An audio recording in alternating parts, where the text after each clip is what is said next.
Hello and welcome to another landscape photography Lightroom editing tutorial. Today I'm going to take this raw file and I'm going to turn it into a very dramatic but at the same time very vibrant and bright picture just like this, with really a lot of different colors and a lot of different interest. Before I get started, I have a new microphone, as you might be able to hear, and it just arrived today, so I'm just playing around with the settings still. And please let me know in the comments down below whether it sounds too loud, too close, too distant, too saturated, or too far away, because I'm still, trying out all sorts of different angles and settings. So let's get started with the editing here, and let's just bring up the shadows so we have a ton of detail. Just amazing what you can do with a raw file. And I'm also going to bring down the highlights by quite a bit, but not quite by 100. So we have a lot of detail both in the shadows and in the bright parts to work with. And the reason why I previously said that this is a very special picture is because this was actually shot just before sunset, but there is just, a certain mood to it, a very rainy kind of look, a very kind of dark look with this high grass and of course these light rays coming from the clouds. I think this is a very, unique picture, and I'm really gonna try to preserve this dramatic yet kind of magic mood. So then let's see with the blacks. Usually I like to bring down the blacks because you add some additional contrast, especially in the dark portions of course, but in this particular case I don't think I'm gonna bring it down too much, maybe just a little bit though, and I'm gonna bring the contrast definitely to the right just to give the picture even more of a pop, but once again don't want to take it too far, and I still want a very natural kind of look. And then the next thing would be the whites, and here you can just press down the Alt key and you will get the mask, and everything that is black is not clipped, and everything that is starting to get any other color than black means that this portion is clipped. So generally you just want to bring that to the right and stop before anything clips. So in some pictures of course more, in some less, but you generally don't really want to take it too far, because otherwise of course you're gonna lose a lot of detail and it generally oftentimes looks very unnatural. So I'm gonna bring that down to +9 right here. I'm gonna go to clarity, and clarity, a lot of people just go into the plus no matter what, but it's really worth to also go into the minus clarity and at least see what it does. Because oftentimes it doesn't even work all that well if you add all of that additional texture and additional clarity in these very fine textures such as this grass right here. So what I'm actually gonna do here is go a little bit into the minus clarity for the global clarity of course, and I can always adjust that later with the local adjustments, but before I do that I'm gonna finish up with the global adjustments. Then white balance of course is another very important thing, and I would usually probably warm up a scene like this, but I think there is just a certain look, a certain feel to this kind of color temperature right here. So I actually want to preserve that sort of cool bluish touch, especially on the foreground, but I think I'm just gonna warm it up a little bit so there's just, a little bit more warmth. And tint is another thing that I don't really use unless on very dramatic sunset or sunrise pictures.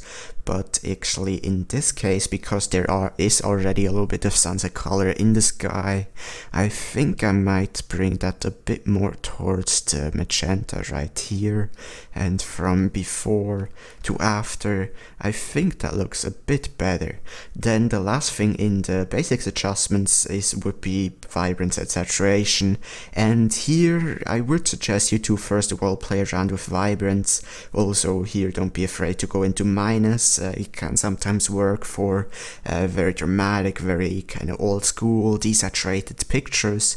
But in this particular case, I think I'm just gonna add a little bit of pop, a little bit of color here. And the reason you want to go first with the vibrance and not play around really with the saturation is because vibrance adds color a lot more naturally, a lot more subtle than the saturation tool does. So I'm just gonna add once again a little bit of vibrance here and go down to the tonal curve. The tonal curve is very important, and the thing I love to do here is just to bring up the highlights, and the highlights in the tonal curve are very different than the highlights in the basics adjustment. And in the basics it really just adjusts a very broad spectrum of bright parts in your picture, and you know, it really affects a very large portion, as you can see here. And the highlights in the tonal curve really just affect the very bright parts and a much smaller portion of your photo. So here, of course, don't go too far either, but I'm still gonna add a little bit here. Especially love the look in these light rays and in these bright spots down here. Of course, I can always grab a graduated filter later to fix the exposure, so really just look at the actual dynamic rather than the exposure. Then the other sliders, really just play around with them, stick around with whatever looks best. Maybe I'm even gonna bring down the lights right here, so we kind of preserve this sort of darkish mood. And the darks themselves, just gonna play around with them as well. And lastly, the shadows. The shadows down here really just affect the very dark portions, while the shadows up here, you know, pretty much affect the entire dark-ish portions. Not really the best way to explain it, but I hope you get the difference. As you can see here, it really just affects the very dark and the very shadow portions. So I don't really want to bring that down actually, because then it becomes a bit too harsh and a bit too contrasty. So I'm actually gonna bring that up a little bit. Then point curve is, you know, I wouldn't really worry about it in a picture like this. It's a tool that I really like to use in cityscapes, but for landscapes it oftentimes looks way too harsh, and in this particular case I really think it pronounces this grass especially way too much. And what this point curve does is just affect the very detailed and the very fine structure contrast in your picture. Then HSL tool, you know, usually I would leave that out because it really doesn't have that big of a difference, but I really want to go in depth with every single step right here. So I'm just gonna grab this little pinpointer with the hue first and go over a color in the picture. Now this tool really just affects the very broad colors, so you're not gonna be able to change different hues of green, for example. So really just look at your picture and go over the color that are very prominent. In this particular case, I think it's just green and blue. There's really no other color that would really be affected by the HSL tool. So I'm just gonna drag it over the blue first and just drag the mouse up and down and see if there's just a hue that I like better. And I might actually bring it just a little bit to the right so this blue gets a bit darker and the hue changes, because I think that works even better to this sort of stormy and rainy clouds. By the way, I don't know if I've mentioned this previously, but this picture was just taken after a relatively heavy rainfall, so this is also why you have these amazing structures and these amazing textures in the sky. Then let's go to actually hue once again and do the same thing as I did with the blue with the green. Just go over the greens and see if there's a color I like a little bit better. Maybe just go a tad bit more into the minus right here, and then just do the same thing with saturation. First of all, go over the blues and see if I want to change anything there. I think it really looks fine how it was, so let's go on the greens. Maybe just add a little bit more green saturation, and lastly finish it up with luminance. Once again, go over the blues first and then over the greens. I actually really love this look by bringing up the yellows and the greens. You know, this is also a great thing, and the reason why you want to use this little pinpointer instead of the sliders directly is because oftentimes you're gonna have a bunch of different colors that make up one color that you see. For example, this particular green hue is a mixture between green and yellows, so it's always really a good idea to just grab this little pinpointer instead of trying to figure out how much of which color is in the respective color that you see. So I think I'm pretty much done here. Let's see, before any HSL tool adjustments, and here's after. It really just looks a little bit more vibrant, a little bit more dramatic, especially in the clouds here, from before to after. Doesn't have that big of a difference, but it's definitely, you know, noticeable, and I think it's worth to play around with if you have the time. Then before I actually go to split toning and the other tools, let me just quickly grab a graduated filter, because I think this right portion of the sky is just, you know, a bit blown, a bit too bright. So I'm just gonna drag a filter over this portion right here, and I'm gonna bring down the exposure. Now I'm gonna fine tune that way more once I get to the local adjustments, but for now I really just wanna bring down some of that brightness in the sky, and I think that looks a lot better if I just add a little filter right here from before to after. Then let's go down to the split toning, and this is a tool that I usually use with very, you know, dramatically colored picture, such as sunset, sunrise pictures, maybe autumn leaves or something like that, but it is still worth to play around with in any case, I think. So let me just go to the highlights first and just move around on this slider, just check out all of the different colors and how they look like. First of all, I would suggest you to go relatively high in the saturation to really see, you know, the actual hue and what the picture is going to look like, and then go a little bit further down with the saturation to maybe a little bit more of a natural look, and to really see if you like any color. Now there are definitely a ton of different looks you could go for. You could go for a warm look like this, you could go even in a even cooler look like this, or I think a look that I really like here is this kind of purplish look. So let me just think. I mean, I definitely do like the look, especially in the clouds. I think it really complexifies the whole color, but at the end, maybe I even like the warm tones, the oranges, a bit better after all. Yeah, I think I'm just gonna add a little bit of orange right here. You definitely don't want to add too much, otherwise it's gonna look, you know, completely unnatural. But if you just add a little bit, it can oftentimes really give some additional interest, some additional color in your photo. And of course, in sunset and sunrise pictures, you can go much further with it. But a little bit here I think works the best. Then you can also try out the shadows in the split toning, and you know, it doesn't really have that big of an impact or looks quite as natural as the highlights, because of course by adding color in the highlights, this is where the color is naturally coming from. It will always look a little bit more natural and a little bit more organic than if you would just add a ton of color in the shadows. But it can sometimes still be a good idea to just add a little bit, just for the, you know, differentiation, the sake of differentiation in terms of the color, so you have a whole bunch of different colors in your photo.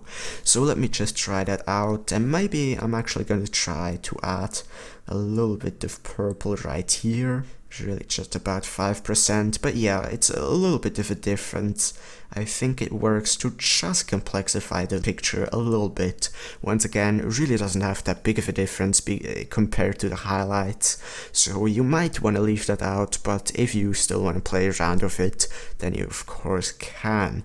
But here is before any split toning, and here is after. Really just adds a little bit more dynamic interest and a little bit more complexification in terms of the overall color. Then detail tool is another very important tool that you have in Lightroom, especially makes a very big difference if you're gonna print your picture or if you're gonna display it on a large monitor or anything like that. For Facebook, it's probably not that important, but once again, if you want the best possible picture and the best possible quality, then you definitely want to take advantage of these sliders. I have made a complete tutorial about the detail tool in Lightroom, so I'm gonna go relatively quick here, but if you want to see that other very detailed tutorial, then be sure to check out the link in the description. But I am just going to first of all go to the color noise reduction and just bring that one to the right, and what this will do is get rid of the purple and green sensor noise, which by taking away those really results in a much cleaner and in a much more pleasing picture. I think this is a thing that a lot of people don't even realize, because you really only see the difference if you see the direct comparison from before to after, and I'm not quite sure how well you're going to be able to see it on video, but especially if you're looking on this plain grass right here, it should be quite noticeable from before to after. And the great thing is, it really doesn't have any bad impact in your color or in your overall picture at all, so I absolutely love this slider, one of my favorite tools in all of Lightroom. Then the next thing would be noise reduction. I don't really like this tool too much because it reduces a lot of detail and it takes away a lot of sharpness. Even if I just add a little bit here, you see all of this grass suddenly looks so meshed together and it just loses a lot of detail. So I would not suggest you to even play around with this noise reduction unless you have a ton of noise. And you know, you see here is a little bit of noise, of course, since we've raised the shadows so much, but it's really nothing too wild, and once again, unless you have a ton of it, I really would not suggest you to move around this slider at all. Then let's go to sharpening, a tool that I actually do like, and first thing you want to do here is just raise the amount. Now, depending on the lens you have and the conditions you've shot your image, you might have to go further or not quite as far with it, but I shot this with a Canon 18-55 kit lens, so not really a sharp lens, so here I'm actually gonna go quite far into probably around 55-60 with the sharpening. And you know, once again, really depends what lens you have, just look out for whatever you like best. Then I want to zoom back out again and bring the masking slider to the right while holding down the Alt key, and the reason you want to do that is so you get the sharpening mask, and now everything that is white is going to be sharpened and everything that is black is not going to be sharpened. You just want to bring that to the right until all of these clouds and all of this non-textured surface, such as, for example, if you have a picture with very smooth water, a lake, a river, or just plain sky. You know, this is a very textured picture, so I'm not going to be able to bring it too far to the right, but you just want to make sure that once again, your non-textured surfaces are not really selected for sharpening, because of course, if you're going to add sharpening to a non-textured surface, it's really just going to add noise because there's nothing to be sharpened. I think I just repeated myself probably around 5 times, but you know, just hold down the Alt key, bring the mask into the slider to the right until it looks something like this. Then let's go down to the lens corrections, and the first thing you want to do here is just click on this little box, remove Chromatic Aberration, and what this will do is get rid of the purple and green fringing on the high contrast edges. In some pictures you're gonna have more of them, in others less. Let's just see here before, yeah, a huge difference, especially in this tree, because there is so much little texture and detail. You see all of this green fringing, and if I just click this box, it just all disappears. Once again, makes a huge difference if you're gonna print your picture or if you're gonna display it on a large monitor. And then the next and last thing you want to do for the lens corrections is just go to enable profile corrections, click on this little box and choose your lens, and what this will do is get rid of the distortion as well as your vignetting that the lens creates. And in this particular photo it's not really that great of an example, because from before to after you might think that the horizon looks even worse because it's more round, but this is actually what it looked like in person. So of course, if you're gonna have a completely straight horizon in person, it will also make that as straight as possible by enabling the profile corrections. But if you just look at the tree or the sky, for example, as I enable that, it looks a lot more natural and it really gets rid of the distortion. Sometimes I like to go into the vignetting and bring that down again, because it can oftentimes help to give even more attention towards the center, but the distortion is definitely a great thing. Then effects down here, speaking of vignetting, here you can add additional vignetting, and the reason you might want to play around with this, by the way, please never go into the plus vignetting, you're just gonna ruin your picture, but going into the minus, once again, you really can try and play around with this, and it sometimes can help because it gives more attention towards the center of your photo and takes away some of the attention towards the corners, of course, but at the same time it also adds a little bit more of a dark and dramatic look. So really a great thing to work and play around with. Doesn't work all of the time, but in this particular photo I think just going a little bit into the minus amount right here and maybe even bring the midpoint more towards the center works actually quite well. So let's see before the vignetting, and here's after. It really just gives even more of a dramatic look, which might not be what you're going for. In that case, just leave it out, but in a lot of the pictures, once again, especially in very dramatic rainy pictures just like this one, I really think that it works greatly and gives a lot more attention towards the center. Then we're almost done with the global adjustments at least, and the last thing that we have here is camera calibration. Now the first thing you want to do is go to profile and just play around with these different profiles and really check out all of the different looks, and what this will pretty much do is just change the color, the overall lighting, and the overall contrast of your picture. It's really a lot of things combined, so really just play around with it and at the end stick with whatever you like best. But you see, it's really a massive difference as I go through these. I don't really want a very vibrant profile right here in this particular photo because of course it's already a pretty dark look, but let's just go through these once again. And you know, a thing that I really like is camera landscape for very vibrant sunset, sunrise pictures, but for this photo I think it's a bit too much. So let's just go to camera neutral and see how that looks. A lot less saturated, a lot darker. Camera portrait is a little bit too bright for me, and camera standard is just a bit too warm. I think I might even stick with Adobe standard in this particular photo, but in quite a lot of the pictures I really love to change this, and it's definitely worth to play around with in pretty much all of your pictures. But for this image it just happens to work the best with Adobe standard. Then the last thing you have in the camera calibration would be the primary colors, and what this will do is just change the primary color.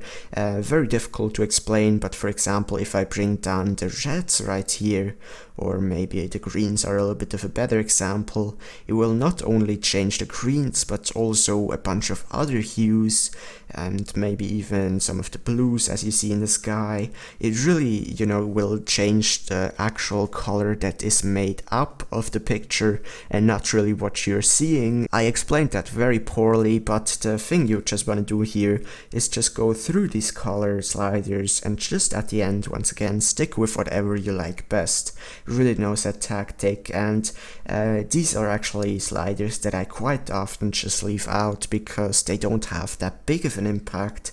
But if you really want every single detail to be just as you want it, or if you're of course just learning Lightroom, then I think it's worth to play around with these and just see what they do, and of course once again stick with whatever you like best.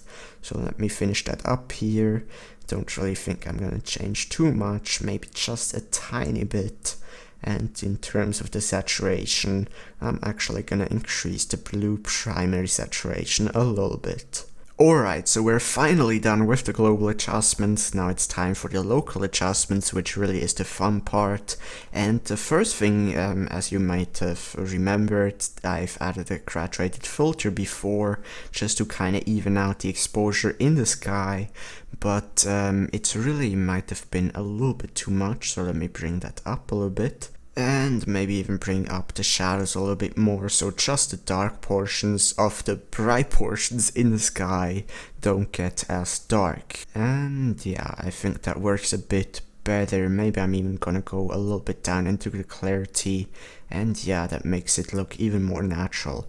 But anyways, in terms of graduated filters, they are great for a very large adjustment to your photo, such as, you know, an entire part of your sky or the entire foreground. So in this photo, I think I'm gonna add quite a lot of graduated filters. First thing I'm gonna do here is grab a relatively small one over the very bottom of the photo and just go down into the exposure. And the reason I'm doing that is because it really can help to close out the picture. It's a very unique kind of vignetting, but it really can work.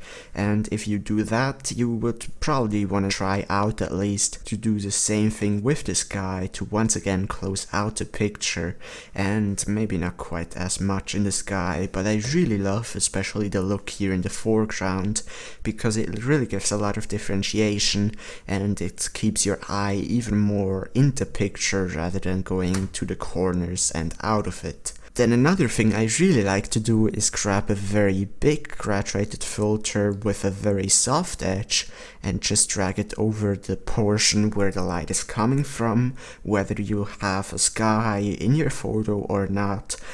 Just go with one side where it's kind of brighter and just increase the exposure a little bit, and then grab another one in pretty much parallel over the darker side, also with a very soft edge so everything looks natural, and here go a little bit into the minus exposure. Now in some pictures you might want to do this more than in others, but the general idea of that is really to complexify the light, and by doing that, of course, you make one side even brighter and the other side even darker, which really complexifies your photo and really adds a lot of interest. So let me just quickly show you before any graduated filters, and here's after. Greatly improves the dynamic and the interest, and really just fixes the exposure as well. Really love this tool, absolutely amazing. Might have gone just a little bit too far into the minus exposure with the one on the very bottom.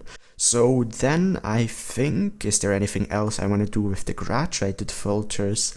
I don't really think that there's too much needed.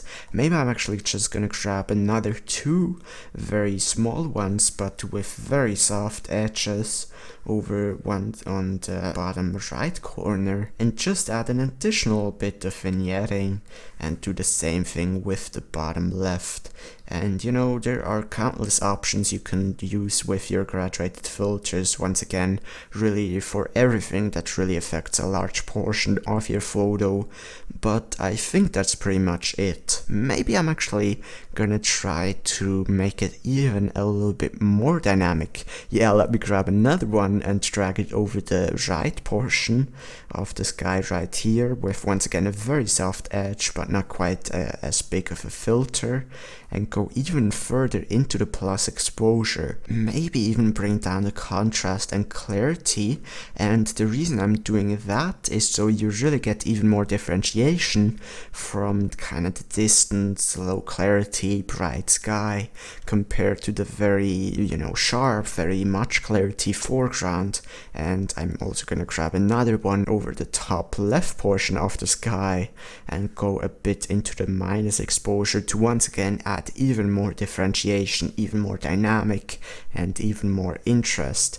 By the way, you could also grab even another graduated filter over the distance and generally go a little bit into the minus clarity, so you kind of have an effect of distance once again, but I don't really think it will work too well for this particular photo. But if you, for example, have a black and white photo, or especially with snow pictures, I absolutely love to just make the foreground very sharp, very a lot of clarity, and the distance to be very soft and almost hazy, so you really get the sense of depth and distance. But anyways, I think I've talked enough about the graduated filters, so let's go on. And I think I'm not really gonna have any need for the adjustment brush here. Adjustment brush is probably the least used local adjustment by me. The only thing that I use it for is to either add additional vignetting in just some parts of your image, or to just brighten up very large areas. And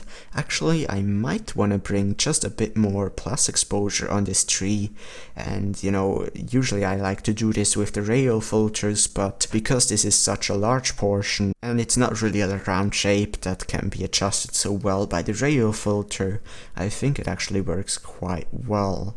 Yeah, let's just leave it like that. So once again, really love the adjustment brush for very large portion adjustments that cannot be done with the graduated filter. Then we're almost done here, and the last thing I'm gonna do is add some dodge and burning with the radial filter. Dodge and burning is just making individual parts of your photo darker or brighter, and that way you really can enhance your photo. You can create a lot of interest, a lot of dynamic, and really complexify the whole lighting scheme. I've made a very in-depth tutorial about dodge and burning, again link in the description, but I'm gonna start here by just raising the exposure and also bringing the feather to 100 so everything looks very natural. And then I'm just gonna add some filters over some parts of the picture.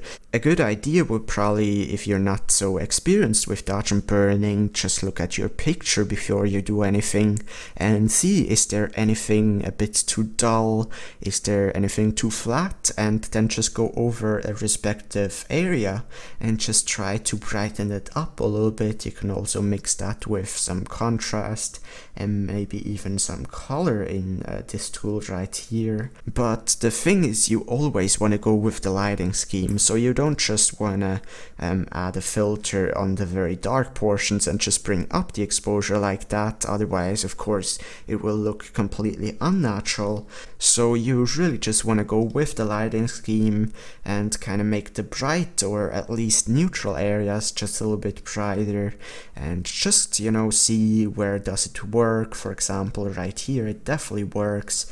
Maybe add a smaller one right just for this kind of tree right here. You can also of course adjust the actual values on the individual filters so you really don't get too much on either place. Then let me right click duplicate, and I think I'm gonna add quite a big one actually and angle it kind of like this over here, and also go into the plus exposure and just kind of simulate as if this lighting would hit some of that foreground. And as long as you don't do it too much, it will end up looking natural and really just make your picture a lot more interesting and a lot more complex. So let me see, is there any other portions? Maybe just a very small one on this tree right here. Right click duplicate, and you know, there are some pictures where you can really go crazy with it, and others where you really just have to add a few filters. But I think I'm not gonna add too many more plus exposure filters right here. Always want to make sure to not do it too much. But let's just see, is there any last spot I want to add something? And no, not really, so let's just delete that. By the way, I think that I forgot to mention, if you have one radial filter, you can just right click duplicate and you will get another that you can then drag around separately.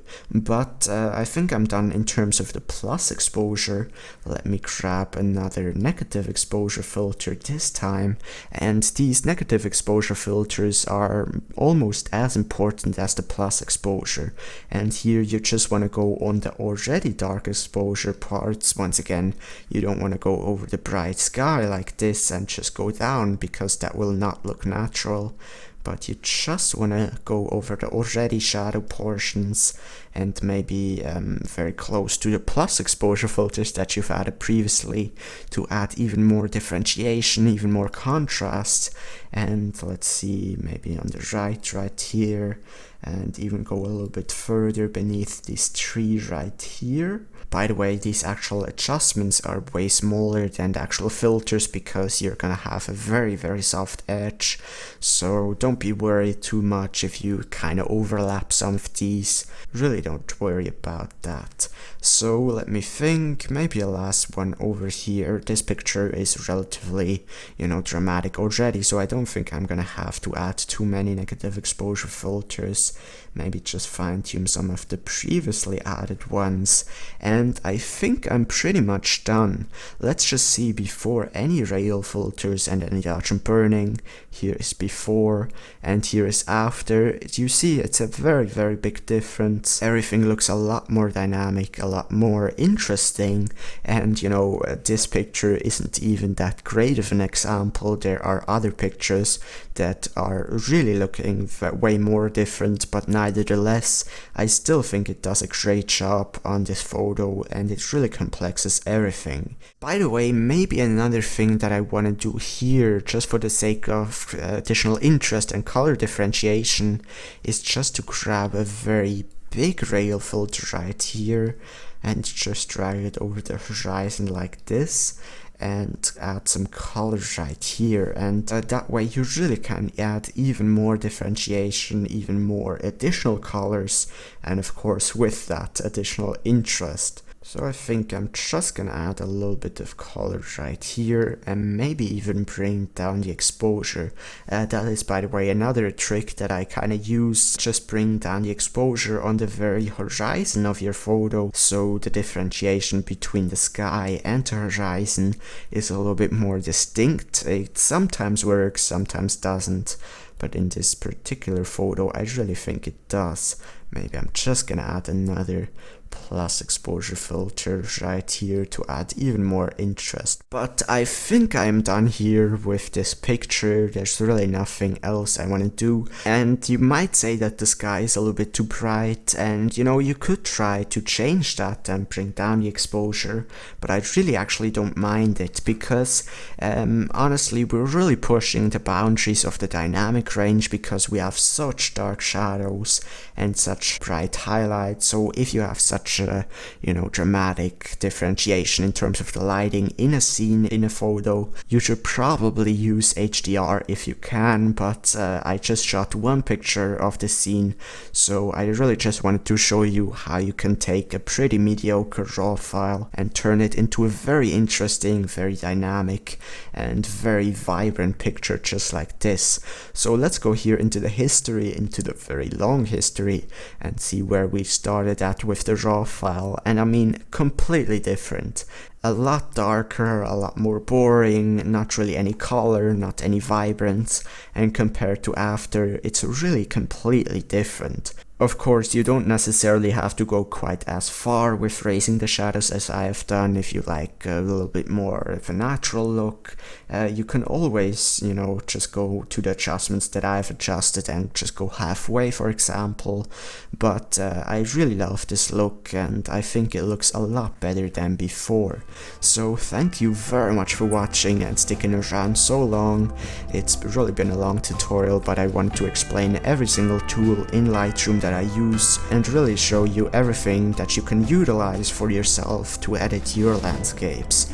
Be sure to subscribe, of course, if you've enjoyed this video, and if you would like to see more photography, landscape, Lightroom tutorials and all kind of photography related videos in the near future. I upload multiple videos every single week, and if you've liked the video and found it helpful and could take away some tips and techniques from it, then please be sure to share it with your friends so they can also learn and get some tips and techniques from the video. As always, thank you very much for watching. I hope you have a great day. I'll see you in the next episode, and until then, take care.